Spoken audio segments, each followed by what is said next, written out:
जय श्री श्याम। आज हम डिस्कस करते हैं बीएससी फाइनल फिजिक्स के यूनिट 5 के लेक्चर नंबर 14 के बारे में। आज हमारा टॉपिक रहेगा घूर्णन वर्णक्रम के लिए वर्ण नियम। ठीक है, तो इस लेक्चर के अंदर डिस्कस करेंगे। पहले तो हम देखते हैं भी घूर्णन स्पेक्ट्रम क्या होता है और किस कंडीशन के अंदर क्या है भी घूर्णन स्पेक्ट्रम उत्पन्न होता है। अब ये घूर्णन स्पेक्ट्रम के बारे में क्या बताता है, विदृढ़ घूर्णी अणुओं के में घूर्णन ऊर्जा स्तरों के बीच होने वाले संक्रमण से जो स्पेक्ट्रम प्राप्त होता है वो घूर्णन स्पेक्ट्रम क्या कहलाता है। कहने का मतलब दृढ़ घूर्णी अणुओं में दृढ़ घूर्णी अणु कौन से हो गए वो द्विपरमाणु का अणु दृढ़ घूर्णी कहलाते हैं, जिनके बीच की दो परमाणुओं के बीच की दूरी तो क्या हो भी कांस्टेंट हो और वो अपने द्रव्यमान केंद्र के अक्ष के सापेक्ष क्या हो भी घूर्णन करते हो, वो अणु क्या कहलाते हैं भी दृढ़ घूर्णी अणु कहलाते हैं। तो अब ये बताता है भी दृढ़ घूर्णी अणुओं के मध्य घूर्णी ऊर्जा स्तरों के बीच होने वाले संक्रमण से जो स्पेक्ट्रम प्राप्त होता है वो घूर्णन स्पेक्ट्रम कहलाता है। या एक इस प्रकार से भी और बोल सकते हैं भी जब द्विपरमाणु का अणु पर विद्युत चुंबकीय विकिरण आपतित की जाती है तो आपतित होने के पश्चात वो द्विपरमाणु का अणु एक घूर्णन ऊर्जा स्तर से दूसरे घूर्णन ऊर्जा स्तर में क्या भी चले जाते हैं और जिसके कारण क्या भी हमें स्पेक्ट्रम प्राप्त होता है। ये कंडीशन क्या भी हमने पढ़ी थी। और क्या भी घूर्णन वर्णक्रम कौन से अणु शो करते हैं उनके बारे में क्या बताता है भी घूर्णन वर्णक्रम में ओनली स्थायी द्विध्रुव आघूर्ण वाले अणु होंगे वो ही क्या है घूर्णन वर्णक्रम को शो करते हैं।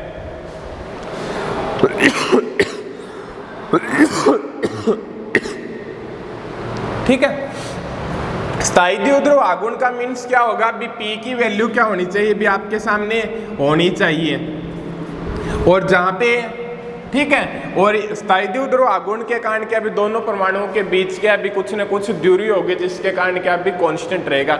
इनके बारे में क्या है हम पीछे वाले लेक्चर के अंदर क्या है स्पष्ट रूप से क्या है अच्छे तरीके से क्या है हमने डिस्कस कर चुके हैं। आज सिर्फ वर्ण नियम सिलेक्शन रूल क्या होंगे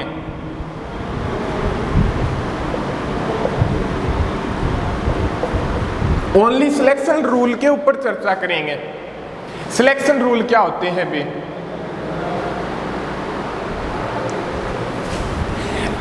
इस कंडीशन के अंदर ये बताता है भी जिस प्रकार अपने हाइड्रोजन स्पेक्ट्रम पढ़ा था भी उसके अंदर लाइमन श्रेणी थी, बामर थी, पास्टन थी, ब्रैकेट थी और फंड श्रेणी थी।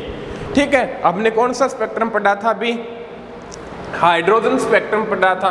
तो उस कंडीशन के अंदर क्या है भी उसके अंदर मूल ऊर्जा स्तर था, प्रथम उत्तेजन अवस्था स्तर था, द्वितीय उत्तेजन अवस्था स्तर था, तृतीय था भी उस प्रकार से इन्फिनिटिव तक थे।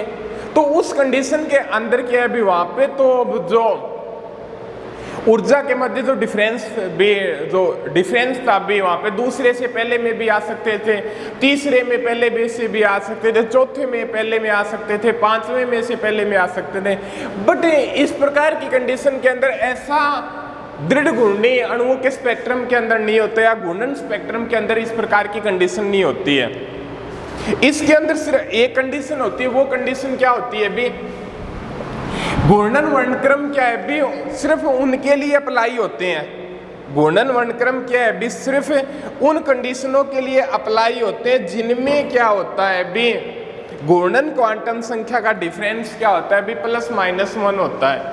घूर्णन क्वांटम संख्या का डिफरेंस क्या होता है भी +-1 होता है, ये बताता है भी। ठीक है, ये चीज डिनोट करता है। इसके लिए क्या बताया अभी भी जो घूर्णन ऊर्जा स्तर है द्विदृढ़ घूर्णनीय अणु के भी एक ऊर्जा स्तर से दूसरे ऊर्जा स्तर के अंदर जाएंगे, वो के भी इस कंडीशन के अंदर ही जा सकते हैं जिनमें क्या हो भी घूर्णन क्वांटम संख्या का डिफरेंस क्या हो भी ±1 हो। और कंडीशनों के लिए ये स्पेक्ट्रम क्या है भी अप्लाई नहीं होगा। थोड़ा सा इसके बारे में यहाँ पे जे क्या है भी घूर्णन क्वांटम संख्या है।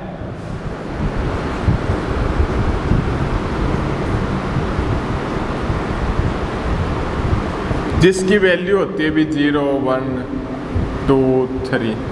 ठीक है भी डिफरेंस क्या होना चाहिए भी यहाँ पे स्पेक्ट्रम शो करेंगे तो एक ऊर्जा स्तर से दूसरे ऊर्जा स्तर के अंदर जाएंगे तो वो उन कंडीशनों के लिए अप्लाई होंगे या भी अलाउड होते हैं भी इस कंडीशन के अंदर जिनका जो क्या भी डेल जे हो वो ±1 हो। ठीक है तो इसे डेल जे ±1 है तो उस कंडीशन के अंदर क्या भी लिख सकते हैं भी यहाँ पे क्या शो करता है भी वर्ण नियम से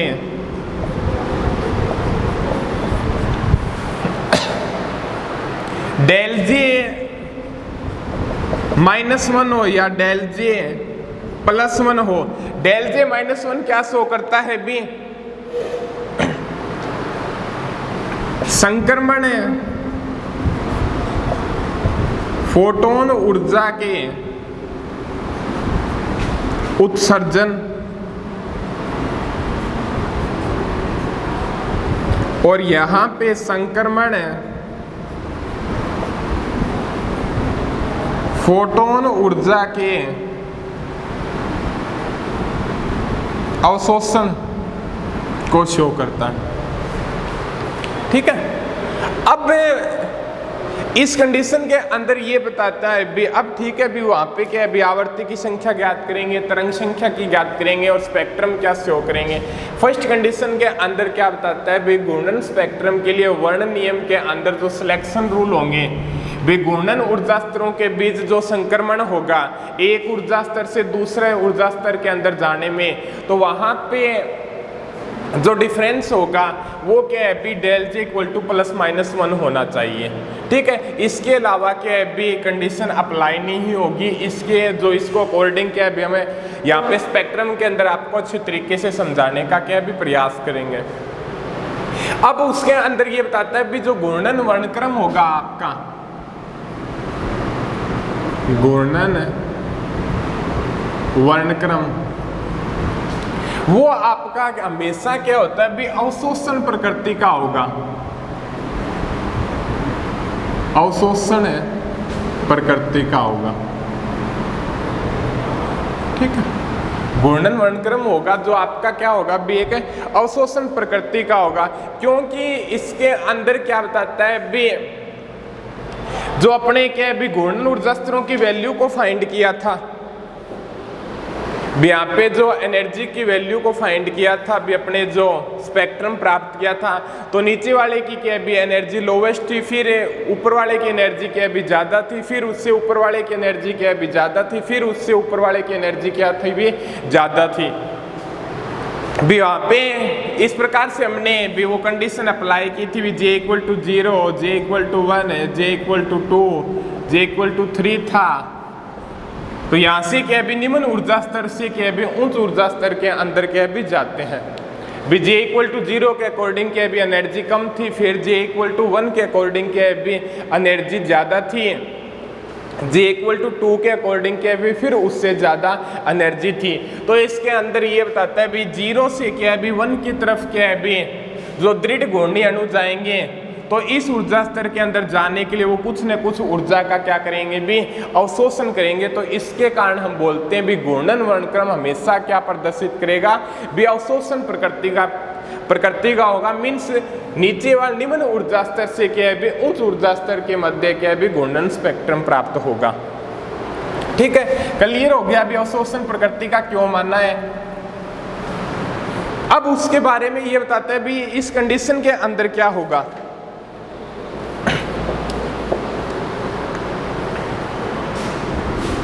भी घूर्णन वर्णक्रम निम्न ऊर्जा स्तर से क्या है भी उच्च ऊर्जा स्तर में क्या है भी संक्रमण से उत्पन्न होता है। कहां से?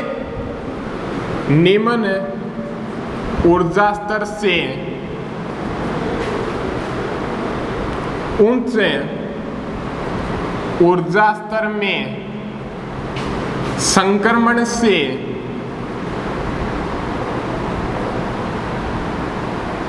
उत्पन्न होता है।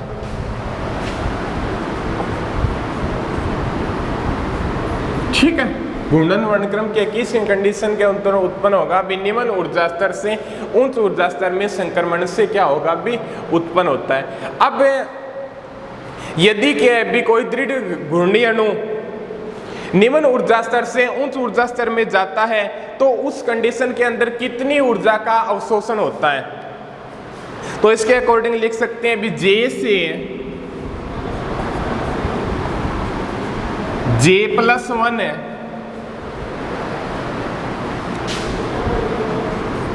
ऊर्जा स्तर में संक्रमण से फोटोन ऊर्जा का अवशोषण।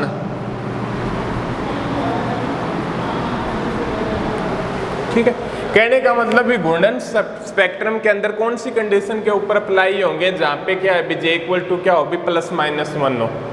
ठीक है, भी J बराबर 0 है तो J बराबर 1 स्टेज के अंदर भी जाएगा, 2 के अंदर नहीं जा सकता इस रूल के अकॉर्डिंग। अब ये बताता है, दूसरा ये बताता है भी अवशोषण प्रकृति का होगा जिसके कारण क्या होता है भी निम्न ऊर्जा स्तर से उच्च ऊर्जा स्तर के अंदर जाएगा तभी अवशोषण प्रकृति से होगी, क्योंकि क्या भी उस कंडीशन के अंदर क्या भी कुछ न कुछ ऊर्जा का अवशोषण करे या अवशोषित करे उच्च ऊर्जा स्तर के अंदर जाएगा। यदि वो उच्च ऊर्जा स्तर से निम्न ऊर्जा स्तर के अंदर आएगा तो वो ऊर्जा का क्या करेगा भी उत्सर्जन करेगा।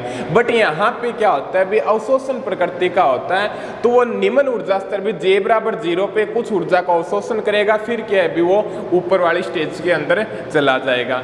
तो उस कंडीशन के अंदर क्या भी कितनी ऊर्जा का अवशोषण करेगा, तो वो डिफरेंस कहाँ से निकाल सकते हैं भी दोनों के ऊर्जा डिफरेंस से।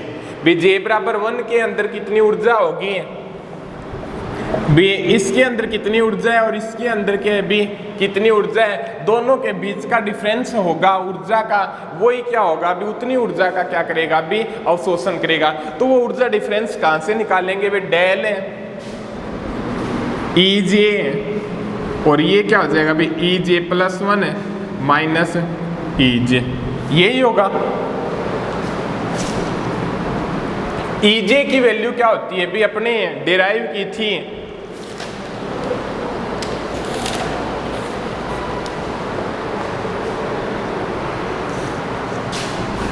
आपके सामने कितनी वैल्यू दे यहाँ पे लिख देते हैं भी EJ क्या था भी आपका h²/2i J+1, ये चीज थी भी आपकी। J यहाँ पे घूर्णन क्वांटम संख्या है, I यहाँ पे क्या विद्युत परमाणु अणु का जड़त्व आघूर्ण है और यहाँ पे h क्या भी संशोधित प्लांक नियतांक है या h/2π हो गया। तो यहाँ से क्या हो जाएगा भी h²/2i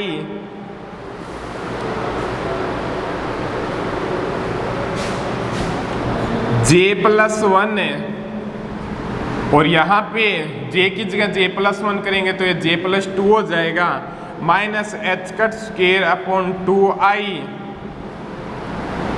J+1 और यहाँ पे कॉमन लेंगे तो h²/2i कितना कॉमन आ जाएगा भी J+1 आ जाएगा और यहाँ पे क्या बचा है J+2 माइनस J से J कैंसिल हो गया, 2 से 2 कैंसिल हो गया और यहाँ पे क्या रह जाएगा भी आपका h²/i J+1।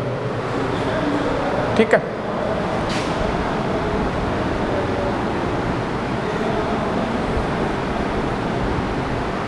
ये चीज आ जाएगी भी डेल EJ h²/i J+1 इस ऊर्जा डिफरेंस के बराबर के भी वो ऊर्जा का अवशोषण करेगा।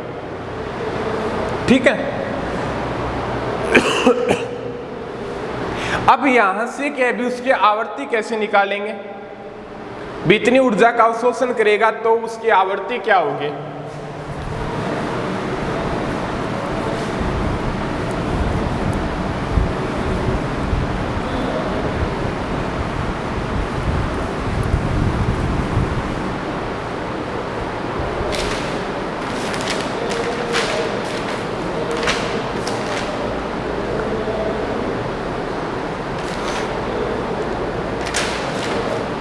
वो तो उस कंडीशन के अंदर क्या होगी भी, संक्रमण से अवशोषित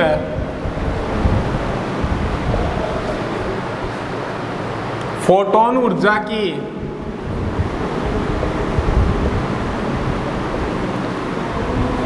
आवृत्ति, संक्रमण से अवशोषित फोटोन ऊर्जा की आवृत्ति क्या होगी? फोटोन ऊर्जा क्या होगी? इक्वल टू एच न्यू के बराबर होती है। तो ये फैक्टर क्या हो जाएगा बी, इस ऊर्जा डिफरेंस के बराबर क्या होगी भी, फोटोन ऊर्जा होगी तो एच न्यू के बराबर हो जाएगा। तो यहां से इसको एच न्यू के बराबर करेंगे तो आपके सामने क्या आ जाएगा B, del E J H nu, और यहाँ पे न्यू की वैल्यू क्या आ जाएगी भी, डेल ई जे एच, और डेल ई जे की वैल्यू पुट कर दो, वो क्या हो जाएगी भी आपकी, थोड़ा सा और सोल्व करो तो और कर लो, डेल ई जे एच क्या होता है भी आपका, एच कट क्या होता है भी आपका, एच अपॉन 2 पाई होता है, तो एच क्या हो जाएगा भी आपका 2 पाई एच कट हो जाएगा, और न्यू डेल ई जे की वैल्यू कितनी है B, H cut square upon I J plus 1 2 pi H cut, ये चीज आ गई भाई। ठीक है, कैंसिल आउट हो गया, क्या आ जाएगा भी, एक एच कट से एच कट कैंसिल, तो आवृत्ति क्या आ गई भी आपकी, एच कट जे प्लस 1 2 पाई आई, ये चीज आ गई भी आपकी आवृत्ति। ठीक है, अब उसके बाद में अपने क्या देखते हैं बी, तरंग संख्या क्या होगी।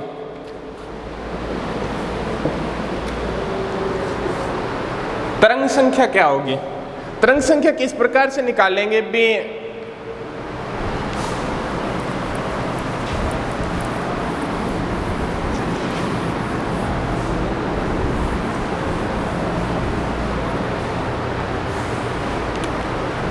तरंग संख्या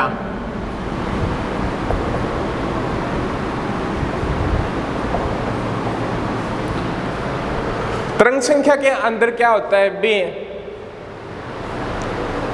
फॉर्मूला क्या होता है बी, न्यू बार 1 अपॉन लैम्डा के बराबर होता है, और न्यू इक्वल टू क्या होता है भी आपका सी अपॉन लैम्डा होता है।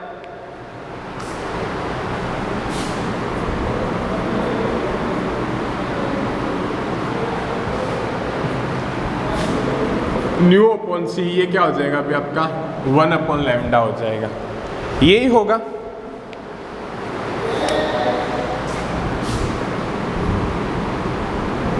सी, तो न्यू बार न्यू अपॉन सी, न्यू की वैल्यू क्या है अभी आपके पास, ये दी हुई है, तो यहां से क्या आ जाएगा अभी, एच कट जे प्लस 1 2 पाई आयोटा सी हो जाएगा, ये चीज आ गई। अब क्या भी एक नियंतांक मानते हैं जिसे घूर्णन नियंतांक बोलते हैं, क्या बोलते हैं भी, घूर्णन नियंतांक।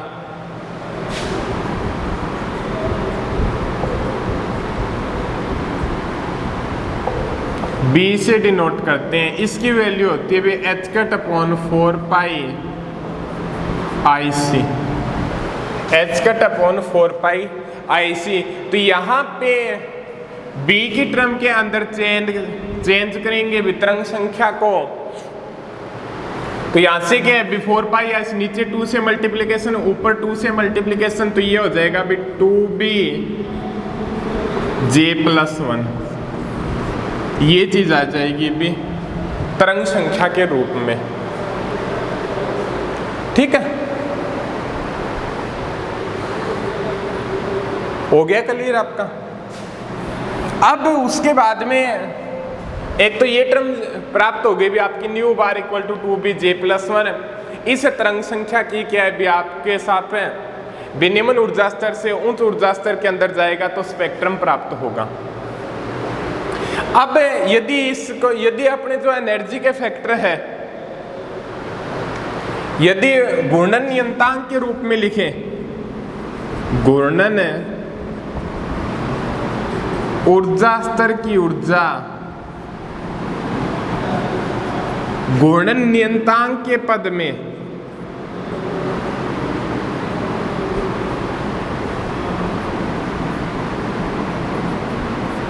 में लिखें तो वो क्या चीज प्राप्त होगी भी आपके सामने EJ HC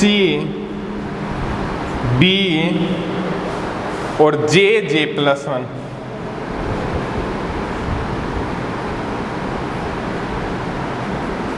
ये चीज प्राप्त होगी। इसको भी अपने यहाँ पे आपको सोल्व करके दिखा देते हैं भी किस प्रकार से इसके सामने मैच होती है।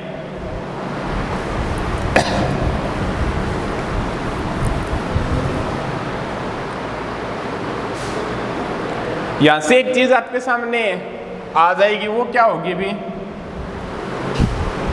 EJ इक्वल टू क्या होता है भी आपका h²/2i J+1 होता है। और यहाँ पे B की वैल्यू पुट कर दो तो आप क्या हो जाएगा भी अपने ये माना है भी HC B J+1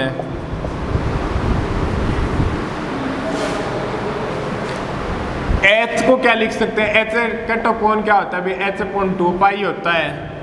तो ये क्या हो जाएगा भी आपका 2π H⁻C H⁻4π IC J+1 C से C कैंसिल 2π से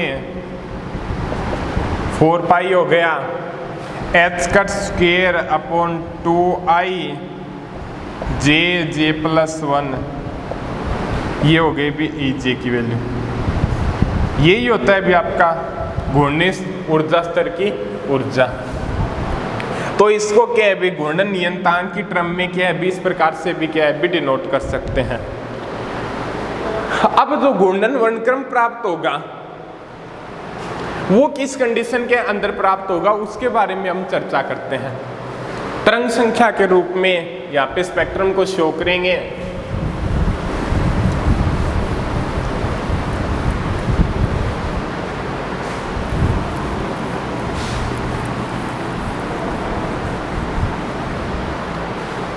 यहाँ पे लिख लेते हैं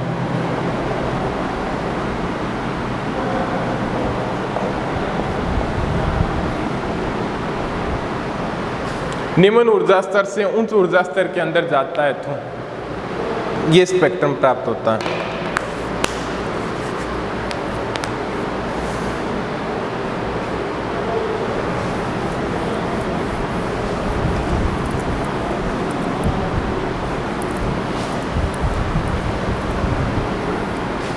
तो घूर्णन वर्णक्रम शो करते हैं तो वो किस प्रकार से प्राप्त होगा फिर उसके बारे में अब हम देखते हैं।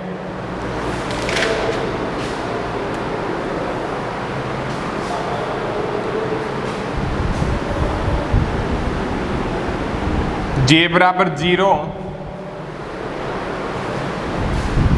और घूर्णन ऊर्जा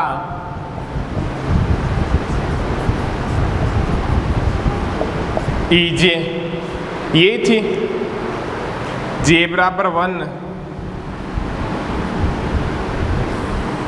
J=2। एक चीज हमने पढ़ी थी भी जिस प्रकार से क्या है भी ऊपर की तरफ जाते हैं, ठीक है, तो यहाँ पे क्या है भी स्पेस क्या होता है भी आपका इंक्रीज हो जाता है। स्पेस इंक्रीज यहाँ पे क्या दर्शाया कि अभी ऊर्जा की वैल्यू क्या अभी J=0 पे ऊर्जा कम होगी, फिर ऊर्जा ज्यादा होगी, फिर ऊर्जा ज्यादा होगी, फिर क्या है भी उससे ऊर्जा क्या है भी इंक्रीज लेवल के अंदर जाएगी।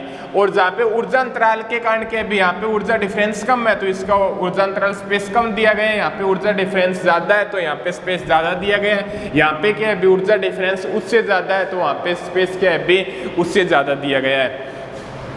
अब क्या है भी इनकी ऊर्जा के बारे में तो आप इस फॉर्मूले से निकाल ही सकते हो भी E J H cut square upon 2i J plus 1। J यहाँ पे क्या है भी घूर्णन क्वांटम संख्या है, जे बराबर 0 रखोगे तो ई 0 की वैल्यू आ जाएगी भी, ये ऊर्जा डिफरेंस आ जाएगा। ठीक है, अब यहाँ पे क्या है भी तरंग संख्या के रूप में नीचे एक बार दर्शाया गया है, ग्राफ खींचे न्यू बार, तो उस कंडीशन के अंदर ग्राफ क्या प्राप्त होगा बे, जे बराबर 0 से 1 स्टेज के अंदर जा सकता है, 1 से क्या है बे 2 के अंदर जा सकता है, और 2 से क्या है बे 3 के अंदर जा सकता है। भी इस कंडीशन के अंदर क्या है भी वो पहुंच सकता है भी, 0 से क्या है भी 1 के अंदर जा सकता है, 1 से 2 में जा सकता है, और 2 से 3 के अंदर क्या है भी वो जा सकता है। अब क्या है भी इस कंडीशन के अंदर ही जाएगा तो डेल जे इक्वल टू, एक तो क्या होना चाहिए भी प्लस माइनस 1 डिफरेंस शो करना चाहिए, तो इनके मध्य क्या है भी डिफरेंस क्या है भी यही है प्लस माइनस 1। दूसरा क्या बताता है भी अवशोषण प्रकृति का होता है। अवशोषण प्रकृति का कहने का मीन्स यहाँ पे क्या बताता है भी इस ऊर्जा से क्या है भी कुछ ऊर्जा अवशोषित करके क्या है भी ऊपर वाले स्पेक्ट्रम के अंदर जाता है। यहाँ पे इसकी ऊर्जा कम है तो यहाँ पे जे बराबर 1 में आएगा तो कुछ ऊर्जा का क्या करेगा भी अवशोषण करेगा। ठीक है, तो इस कंडीशन के अंदर तरंग संख्या की वैल्यू क्या होगी, ये होगी भी 2b 4b 6b। भी यहाँ पे न्यू बार है, जे बराबर 0 के अकॉर्डिंग क्या हो जाएगी भी 2b हो जाएगी, और जे बराबर क्या है भी 1 के अकॉर्डिंग क्या हो जाएगी भी आपकी 1 और 1 4b हो जाएगी, और जे बराबर क्या है भी 2 के अकॉर्डिंग क्या हो जाएगी भी आपकी 2 और 1 3, और 3 दूनी 6b हो जाएगी। इस प्रकार से क्या है भी इनकी तरंग संख्या की वैल्यू क्या होगी भी 2b 4b और 6b होगी। जे बराबर 0 से लेके 1 के मध्य, और डायरेक्ट लाइन से दर्शाया गया वही क्या है भी यहाँ पे स्पेक्ट्रम को शो कर रहा है। ठीक है, अब ये 2b 4b 6b के रूप में होती है। दूसरा ये बता दें भी किस कंडीशन के अंदर जे बराबर 0 की व्यवस्था आएगी, तो अपने क्या भी डिफरेंस निकाला ही होगा। डेल ई जे था वो क्या था भी आपका ई जे प्लस 1 माइनस ई जे था, तो यहाँ पे डेल ई जे क्या भी 0 रखें तो ये किसके मध्य डिफरेंस बताता है भी 1 और 0 के मध्य दर्शाएगा। ठीक है, और j इक्वल टू 1 रखें तो यहाँ पे क्या दर्शाएगा भी 2 और 1 के मध्य, 2 और 1 के मध्य, तो यहाँ पे 4b हो जाएगा। और यदि j बराबर क्या है भी 2 रखें तो ये 3 और 2 के मध्य दर्शाएगा, तो यहाँ पे क्या है भी 6b हो जाएगा। इस प्रकार से क्या है भी 2b 4b 6b को क्या है भी आप तरंग संख्या के रूप में इसके स्पेक्ट्रम को क्या है भी शो कर सकते हैं। तो ये जो आपका हो गया अभी घूर्णन स्पेक्ट्रम के लिए वर्ण नियम, इस कंडीशन के अंदर क्या भी आप शो कर सकते हैं। कंडीशन क्या बताता है भी एक तो क्या होना चाहिए भी प्लस माइनस 1 होना चाहिए, यहाँ पे जो डायरेक्ट लाइन से दर्शाया गया है ऊर्जा घूर्णन क्वांटम संख्या का डिफरेंस क्या है भी प्लस माइनस 1 के ही बराबर है। दूसरी बात ये बताता है भी अवशोषण प्रकृति का होना चाहिए, तो इस कंडीशन के अंदर अवशोषण प्रकृति का मतलब वो अपने निम्न ऊर्जा स्तर से उच्च ऊर्जा स्तर के अंदर जाएगा तो कुछ क्या है भी अवशोषण करेगा। तो इस कंडीशन के अंदर क्या है भी जे बराबर 0 पे ऊर्जा न्यूनतम है, जे बराबर 1 पे क्या है भी ऊर्जा अधिकतम है, तो इससे ऊपर की तरफ जा रहा है तो कुछ ऊर्जा का क्या है भी अवशोषण कर रहा है, तो वो अवशोषण प्रकृति को और J equal two plus minus 1 की कंडीशन को क्या है भी ये वर्णक्रम क्या है भी सेटिस्फाई करता है। और यहाँ पे जो तरंग संख्या प्राप्त होगी वो 2b 4b 6b 8b के रूप में क्या है भी प्राप्त होती है। आगे डिस्कस करते हैं अगले लेक्चर के अंदर।